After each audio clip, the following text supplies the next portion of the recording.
It is working. Cool. Hi, everyone. I'm Omer.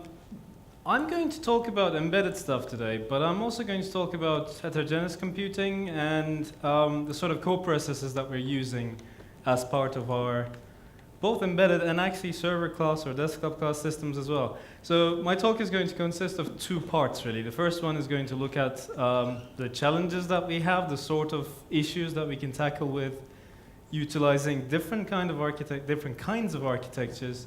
And the second part is going to be a little update on my EUC presentation last year, which is about the Erlang Embedded project.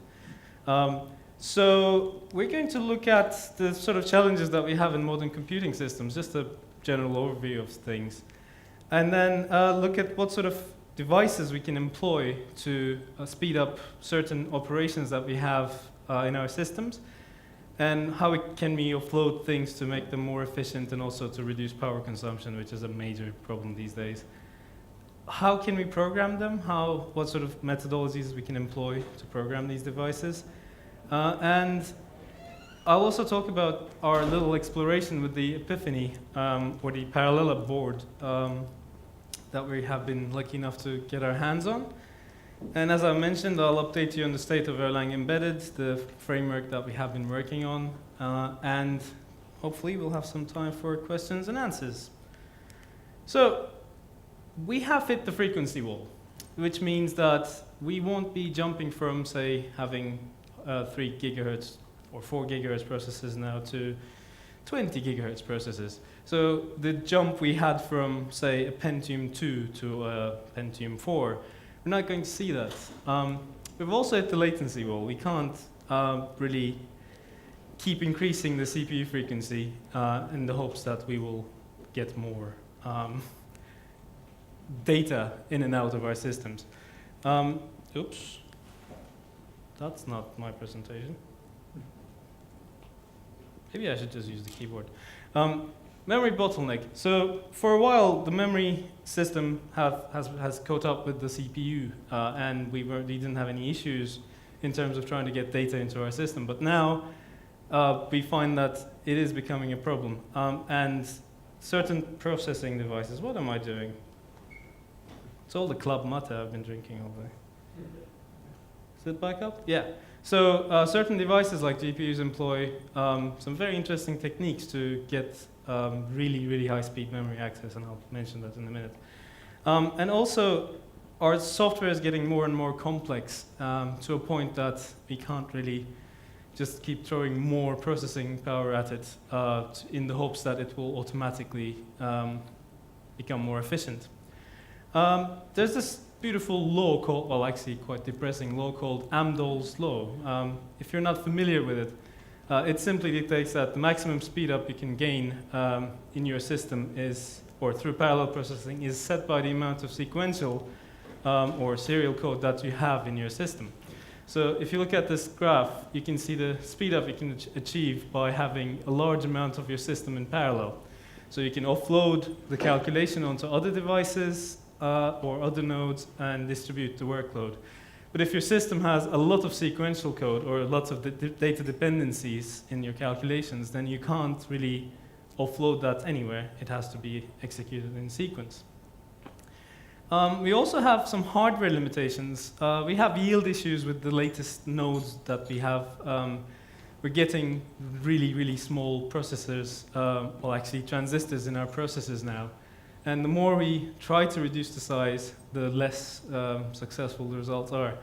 So there's some increasingly amazing innovations that's coming out of silicon manufacturing. But still, the sizes that we're dealing with are really, really, really, really small. And there are lots and lots of problems associated with it. And also, wiring and interconnect is becoming an issue. If you consider the fact that we have billions and billions of transistors in our silicon devices these days, I think you must have heard Joe say that you can't really get clocking right, or they weren't able to get clocking right, and so on. There are several issues, like clock propagation and stuff, still present in these really large devices that we have as well. So wiring and interconnect is another factor that holds us back, which simply means that we can't keep putting billions more transistors into our devices in the hopes that we'll get speedups. Also, the more transistors we pack together, the more thermal problems we have as well.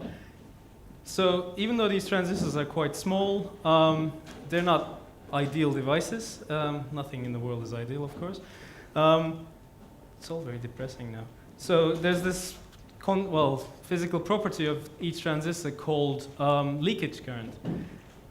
In any given moment, most of the transistors in your system might be idle, but that doesn't mean that they don't consume any power. Because of the manufacturing process, and also because it's not a perfect manufacturing process, they just leak power, and the more transistors you have, the more power they leak. Even though each transistor can leak a very, very small amount of power, if you consider the fact that modern CPUs have billions of transistors, it all adds up. And this all boils down to power consumption, which is becoming the #1 criteria when people design systems, almost in all fields. So we have initiatives that look at this problem on data center levels, and we have people looking at how to improve the power consumption on mobile processors and mobile devices. And even companies that sell lots and lots of standard x86 class server hardware. Oh, actually, I forgot to mention. Moore's law, if you're not familiar with it, it's a law that states that the number of transistors you can put on an integrated circuit will double approximately every 18 months or 2 years, or every process technology. We're getting to the end of that. We can't keep following that using the standard CMOS manufacturing practices that we have. So as going back to my previous sentence, even companies like HP, who produce a lot of server-grade hardware, are now declaring that the standard methodologies we have to for dealing with these sort of processing requirements are not going to be enough, and they're not sustainable. And we also have this beautiful thing called the Internet of Things. This is not very visible, and I just put this here just to show you how every field is now demanding computing power, which means that all of our devices will have multiple cores and cameras and stuff, displays that we don't even know what to do with, and so on. But this all adds up into more power consumption and more processing, and for us engineers, it means that we have to find better ways of dealing with designing these systems. Here's an example to the organizations that I mentioned. Open Compute Project looks at how to reduce the power efficiency in data centers, and it has some pretty large companies and entities that collaborate and trying to find new ways to cool servers and systems. But at the end of the day, if they keep using the same technology, this is not going to be enough. They have to keep looking or exploring the possibilities of integrating non-x86 or non-von Neumann-based architectures into their stack in order to overcome the problems that we have today. It all sounds depressing, but there's a solution, and we actually use this a lot. Heterogeneous computing. We use highly specialized special purpose processing devices for speeding up certain things, certain applications. This sentence is pretty obvious, but that's what it is. It makes sense to dedicate a certain silicon device which is tuned or custom designed to deal with a certain issue to do that, and let our CPU deal with the sort of general purpose stuff instead. So the advantages of using these specialized devices can be in the orders of 100x improvements is not unheard of, especially for stuff that requires a lot of processing, say image processing or sound or video processing. By using specialized devices, you can gain a lot of speed ups, and this is not just in terms of raw power, but in terms of energy efficiency as well. And it all boils down to being able to divide your workload into devices that can execute things in parallel. And I'm going to talk about those in the next couple of slides. Before I jump to that, there are a couple of different classes of devices that you can use. You can just buy ASICs that are non-programmable, of course, application-specific integrated circuits. You can buy DSPs and GPUs, and program them following the sort of frameworks and methodologies they have. So they're not fully custom devices. Or you can go for attaching, say, a field programmable gate array into your PCI Express slot and then create your own fully custom processing architecture. So here's a look at one of AMD's marketing slides with brains and waves and stuff coming out of it. It clearly states that there's a CPU and GPU in the system with a dedicated memory bus in between them. And serial workloads are best executed on a CPU, and parallel workloads work best on architectures that have the capability to process lots and lots of data very efficiently, like GPUs. And they also have this APU, which deals with, essentially it's a combination of a GPU and a CPU. When you look at the data sheets or the marketing material for heterogeneous architectures, these sort of colorful stuff comes up. And this morning when I was going through my slides, this just made me think of cats with lasers coming out of their eyes. It's beautiful. So let's look at some application-specific accelerators or co-processors you can add to your system. These are all commercially available boards. You can buy them and add them to your systems. So, for instance, this is a net FPGA board. It lets you attach 10 gigabit Ethernet ports to your system, and instead of having to deal with processing all the frames on your CPU, you have a quite beefy FPGA device, a Vertex 5 there, which will let you implement your whatever protocol you're using, whatever filtering you want to do, and the idea is to offload as much processing to this as you can and let your CPU deal with the classification of packets coming in, or well, stuff it can do without breaking a sweat, basically. And this is not a common processor, really. I mean, research institutes and a couple of people might have this. But every one of us in this room uses these class of devices. They're GPUs, graphics processing units. Now, GPUs have to work on massively parallel execution models, because if you think of graphics rendering, there's a lot of pixels that needs to be rendered, and there's textures and all sorts of different things that need to come together in order to form a scene for your display or your image that you're trying to display to make sense. So the first kind of GPUs were, you could program them, but you had to use OpenCL or a graphics language and abuse it to make something out of all the nice processing cores you had in there. So I remember seeing an application, I think it was an SSL accelerator, that was written using shader memories and essentially hacking. It was such a beautiful hack using the graphics language to do SSL acceleration. But that's not the case anymore. We can now use these as general purpose computing devices. So there's a new field now, general purpose graphics processing units, GPGPUs. If you look at an architecture of a graphics processing unit, your modern desktop computer might have 4 cores, 8 cores, or a little bit more maybe. But GPUs have hundreds of cores, but they're not, don't think of as a Pentium 4, is this 2005? So don't think of them as your i7 core or huge monolithic core that can do anything and everything. They're quite fine-grained devices that are designed to do very small amounts of functionality that is distributed across all these hundreds of cores on a massive amount of data. So it's not uncommon to have hundreds of cores on a GPU or compute units on GPUs. Another general purpose use case for these accelerators or core processors are the NVIDIA Tesla, which is actually a GPU, but it's packaged in a non-GPU format. For instance, there are no monitor connectors or anything like that.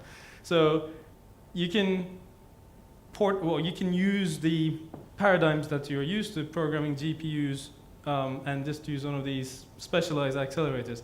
Or this is quite interesting. This is a Xeon Phi coprocessor by Intel. This is actually a slimmed down a collection of slimmed-down Pentium 4 cores. It sounds quite odd, really, using such an old device, maybe, for these kind of purposes. But they made it so that there's a parallel execution pipeline, and this gets exposed as quite a few cores to your system. I don't remember the exact number. I think it's somewhere in the region of 200 or something like that, because each core can actually do 4 instructions in a round-robin fashion. So the point is, you can buy these generic accelerators or co-processors for your systems and start hacking on them. But how do you actually program these things? I mean, you can just write some raw C, but there are better ways of programming them. NVIDIA came up with CUDA for their GeForce products, and then later Tesla and other accelerator cards. The one we're really interested in is OpenCL. It runs on pretty much all the platforms, and it's gaining traction in the embedded market quite significantly. And not just on CPUs and GPUs. I'll talk a bit more about it in a second. And this is a bit of an extra slide, really. So it's not just about, again, CPUs or GPUs. There are lots of optimizations that you can have on your CPUs, vector extensions. There are different kinds of architectures, such as the cell architecture that was in PlayStation 3. And we're going to talk about Epiphany in a minute. Intel MIC is the Xeon Phi, and so on. So there's a lot of research in going into how to accelerate things in a meaningful context. So the first generation of these accelerators, you had to program them usually in C using their proprietary APIs. But the problem is, you can't really port your software if you write it using a very low-level, sort of highly specific API. And there have been, in the past couple of years, in fact, there have been architectures that have been obsoleted. So, all the investment that has gone into coding for those architectures is pretty much lost, since you can't buy those devices anymore. So, as I mentioned, we're interested in OpenCL, which is a generic framework, the open computing language, that is supported by quite a lot of companies and runs on quite a few different architectures as well. So the idea is that, I mean, as with all generic abstractions, it's not, it doesn't work as you'd expect fully functionally on all the architectures without any changes whatsoever. There are certain things you need to consider, but the idea is that you should be able to, by minimal tweaking, run your code on GPUs, CPUs, or DSPs, or architectures that supports OpenCL functionality. So it allows you to write C-like code, and you should be able to, as I mentioned, run it on different architectures. So Altera supports FPGA support, for instance, or rather OpenCL support on their FPGAs. Adaptiva has OpenCL for the Epiphany, and you can run OpenCL on your Intel CPUs as well. But in order to make use of this, the key point, rather, is to look at your problem in a sort of data parallel way. If you can map your application to run on a lot of cores, then using OpenCL makes a lot of sense. But if your application is fully sequential, then there's really no point in looking at this at all. I find this interesting because there's a difference between the desktop world and the embedded in terms of how you actually transfer data in and out of stuff using OpenCL. In desktop, you generally have different memories. So your memory structure is not really uniform. So if you want to move stuff around, you need to physically copy it from one chip to another. Now that has some latency problems, that may have some latency issues associated with it. But on embedded devices, or most of the system-on-chip devices that supports this co-processor functionality, it's a single chunk of memory. So you can just do direct copy without having to physically move it across chips and so on. That doesn't sound too interesting when you speak it out loud. Really sounded more interesting in my head, sorry guys. So why are we interested in OpenCL all of a sudden? Because we have this really interesting platform called the Parallella board coming out very soon.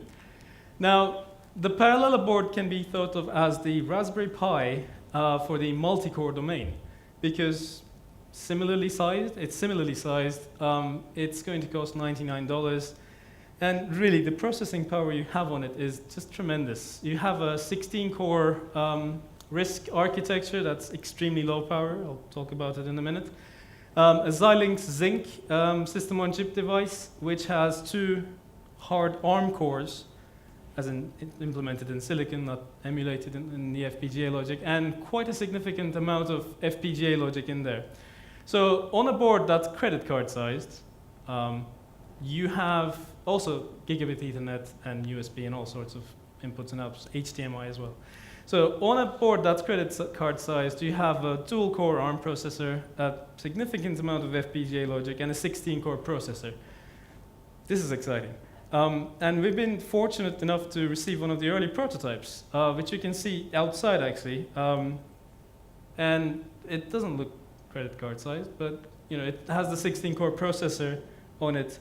And we've been looking at a little demo application, a vision demo, which is unfortunately not working today because we ran into some problems. But the architecture on the Parallella board is going to be, well, the way the Zinc chip is structured is that the programmable logic has a direct connection, a really high-speed connection to the hard processor cores that we have. And all the peripherals are controlled by Linux running on the ARM processor, which we also use to run Erlang on. And the Epiphany coprocessor is connected or interfaced to the processor system via the programmable logic, which provides a really high-speed interface between the Zinc chip and the Epiphany cores that we have. So interesting facts about this. Oh, so this is the architecture for the chip itself. It's a tile of really small, lean RISC cores. This is the previous generation that run at 1 gigahertz. The new ones are going to run at 800 megahertz. Each one of them has very small local memory, so it's not for every application. You need, if your application requires loads of local memory to be present, you won't be able to use it. But you might be able to split it down into chunks and distribute the workload. And they also provide GCC toolchain and, as I mentioned, OpenCL support.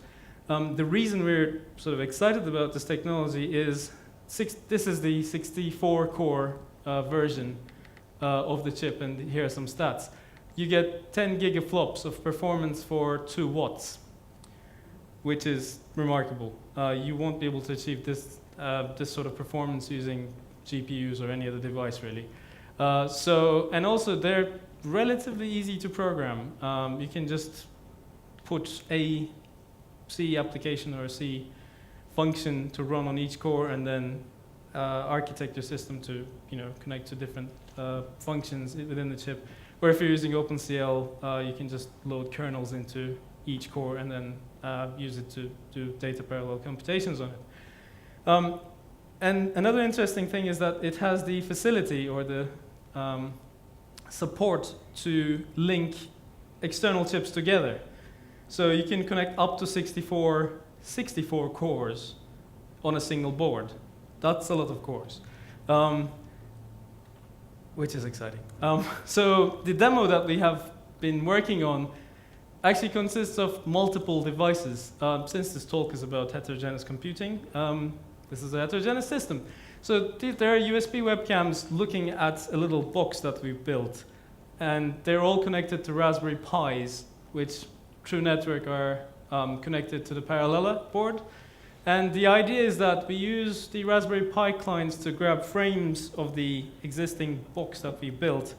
And then they just essentially act as little frame grabbers. And then we deal with processing those image frames on the Parallella itself. So this is what the stage looks like. We get a shot from each angle. For instance, the north camera grabs this area, this triangle over here. These are obviously idealized sort of representations. There's a bit of skew in there. And the idea is that by processing all the 4 frames together, we can triangulate the position of the ball after doing some edge detection and circular Hough transforms and a few other image enhancement stuff thrown in there as well. So the idea is that we have, and we use Erlang for all this. We use Erlang for coordination. And simply grab frames using OpenCV. We don't use it to process stuff. We just use it because it has a nice webcam interface. And then those get transferred over to our runtime system running on the Parallella, which gets offloaded into OpenCL. And then we send the results to a little GUI application that we wrote in using HTML. So OpenCL and Erlang. Erlang is not that great for crunching image data on its own. But it doesn't matter. This is where OpenCL fits in. So in our implementation, Erlang provides an environment around the OpenCL kernels that we have written, and it offloads the processing to the Epiphany cores. In this case, we use, again, Erlang as the orchestrator and the sort of controller for dealing with all the frame data coming in and sending results back. So it's essentially acting as glue between all the heterogeneous nodes that we have. And we rely on the monitoring and supervision facilities and also the fact that we can do message passing quite nice and easy using Erlang. Parallella is, if you've done OpenCL programming before, Parallella is a little different than, say, programming a little GeForce device. A little? They're not really little. So the work sizes are limited because your GPU might have hundreds of threads or cores, but your Parallella only has 16 or 64 cores. So you need to rethink the way you split your data. And also, as I mentioned earlier, the local memory can be, or the lack of huge amounts of local memory can be a problem. Usually you can work around those limitations. And we're working with pre-release software, so we run into the usual sort of issues. But Adaptiva and Brown Deer Technologies, who implement the OpenCL on Parallella, they're quite responsive, and we've received some really useful feedback from them when we were developing our application. So the state of Parallella on, or rather Erlang on Parallella, we have packages for Ubuntu ARMHF that runs on the board. And we have the OpenCL bindings. We just need to tidy them up a little bit. The good thing is that both the packages and the code to drive the Epiphany cores, we'll be releasing them as open source, as an open source project in a few weeks' time. If you're interested, you can, I must mention that most or bulk of the work on this is done by my colleague Edward Tate, who is outside just by the Parallella. So if you're interested in talking about OpenCL on Parallella, he would be the person to talk to. We're excited about this, and we're hoping that this will bring in a new bunch of people to the Erlang world, and we're hoping that Erlang will be an accepted solution on the Parallella platform. Now I'm going to jump to the embedded side of things and talk about my project, the Erlang Embedded project. And a couple of you might have heard about this already. We've been blogging about it and talking about it in a couple of conferences. And really, we've received an increasing amount of interest in using Erlang on these small devices. And listening to the feedback that we have received, we decided to create a generic framework around these little embedded boards that we have, like Raspberry Pi. But before I get to that, I have a couple of slides about the sort of stuff that we're dealing with in the embedded world today. So these are challenges and opportunities at the same time. The traditional embedded development methodology of having a team of one guy doing the software, one guy doing the hardware, that's kind of disappearing with the availability of really cheap platforms like the Raspberry Pi, and the fact that now you can design an entire product in your bedroom, including the mechanical enclosure for it using your 3D printer, and finding people to support you, to fund you on Kickstarter. So the combination of these three factors is really letting people who might not necessarily have commercial experience in going from idea to product and it's letting them do some really cool stuff. So just for inspiration, go to Kickstarter and browse the technology category. There's some really cool stuff happening there. This is probably a bonus point, really, the fact that we have these available. But it also poses this challenge to the traditional embedded engineers, in which they have to reduce their time to market, and they have to stay competitive. So they need to find ways to reduce the development time and the effort that they put into creating software bits and pieces to drive these things. And the silicon manufacturers are trying to cram as much possibility as they can into chips, which is a good thing. I'm not complaining about it. But this is a fairly old system-on-chip device, actually. It has two ARM Cortex cores, nice and heterogeneous. There's a hardware accelerator there. There's a GPU there. There's a dedicated image signal processor for connecting a camera to it, and probably driving the screen as well. So timers, interrupts, UARTs, I2C, many I2Cs scattered around, camera interfaces, GPIO. So you can see that there's a lot of stuff happening there. And silicon, by its nature, is parallel. Everything happens at the same time. So you need to be able to deal with all these things happening, and really trying to deal with these using like bare bones methodologies like vectored interrupts and stuff. It's really not fun, and actually doesn't really work very well. So just to add to the collection of images, this is actually a block diagram of the zinc chip that's used in the Parallella board. To top of the ARM and sort of all these different things, there's also programmable logic in there as well. So you can add all your stuff in there, your customized hardware sort of blocks that can speed up your applications or other things.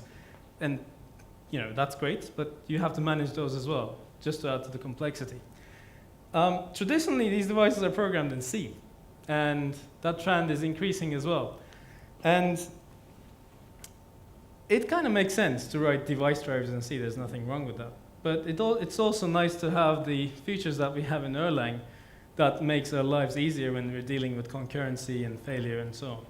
And luckily, Erlang has lots of features. Well, it has the facilities to connect these external bits of C drivers and stuff into the runtime so that we can build on top of these and deal with the higher level issues using Erlang.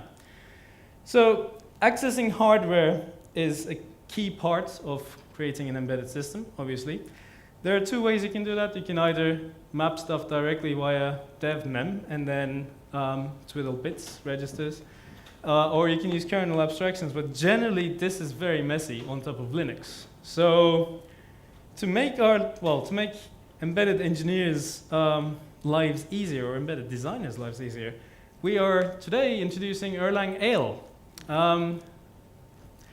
And it stands for Active Library for Embedded, and we're hoping eventually, not at this current moment in time, it will be what OTP is for telecoms, hopefully. Unfortunately, I wasn't able to make this public because the internet kept failing on me. So give me a few hours and this repository will become public. So in a few hours, check this link, you'll find some code.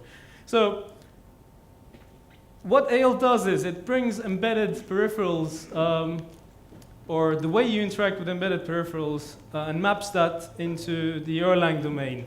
What that means is, for instance, we take interrupt handling and turn that into messages arriving at the process, and so that you can write your interrupt service routines or interrupt service handlers in Erlang. So it provides easy-to-use familiar abstractions for Erlangers. And in this current version, we're using Raspberry Pi as a reference platform, but the way it's structured, that is, the actual hardware bit, or the actual hardware drivers, are not really woven into the higher level framework, so you should be able to port that to other platforms quite easily. And it's released as an open source project as well. So it's based on a little library I wrote called PyHWM. This is a very lightweight abstraction on top of the kernel modules, and in one case, a little memory map driver. At the moment, we have GPIO and GPIO interrupt supported, but we have some code written for these external, or extra rather, peripherals in works as well. So comment and contributions are most welcome. And if you promise to contribute back, I will even give you a demo board. So yeah, come and find me after this. I'll show you a picture of the demo board in a minute. But just to give you an idea as to how you can use ALE, let's say you want to blink an LED, because blinking LEDs is fun. So I'm going to be known as the blinking LED guy now. So first of all, you need to set a pin as an output, obviously, before you can write to it. So we use OTP principles, nice and easy. We just set a pin up as an output. And after that, we write a 1 to it. And then after that, we write a 0 to it. Nice and easy. Let's do something more interesting, and let's look at interrupt handling. So again, before we can set a pin up as an interrupt, we need to declare it as an input pin. Otherwise, we won't be able to get signals into our system. So after we do that, we call setInt function. And the second parameter here is the interrupt condition. In this case, we will expect to receive a message when the state of the pin goes from low to high, i.e. a rising edge. And then we just, and then we just wait for a message that will be sent from the sort of lower layer ALE. When we receive an interrupt, we just blink LEDs. So yeah, this is very simple. Again, it's let's say it's an alpha release at the moment. Again, the offer is valid. If you promise to contribute back, I will give you one of these boards, which is also open source. You can download the source files for this on erlangembedded.com. So in order to support all these, we are also, we've re-engineered our packaging procedure. At the moment, we provide packages for Raspbian on our downloads page, but really soon we will start building for other embedded platforms as well. So Parallella is done. We just need to polish it a little bit. So where is Erlang, you might ask? I mean, I only mentioned Erlang in one bit in how we can use it to orchestrate all these crazy heterogeneous stuff that we're dealing with. And that's, essentially as the orchestrator. We use Erlang not to necessarily process data, but to coordinate data coming into the system and offload it to relevant processes, and then later, deal with the higher level decision-making mechanisms. So Erlang, in our system, is the orchestrator. It sits on the control plane, and it deals with offloading things into relevant processes. And I had cloud in my talk title. I don't know why, but this slide is just enough to explain that we're doing okay on the cloud front. This was tweeted just today, this morning. Handling 27 billion messages in a day is pretty awesome. So on that note, thank you very much. And if you have any questions, I'll do my best to answer them.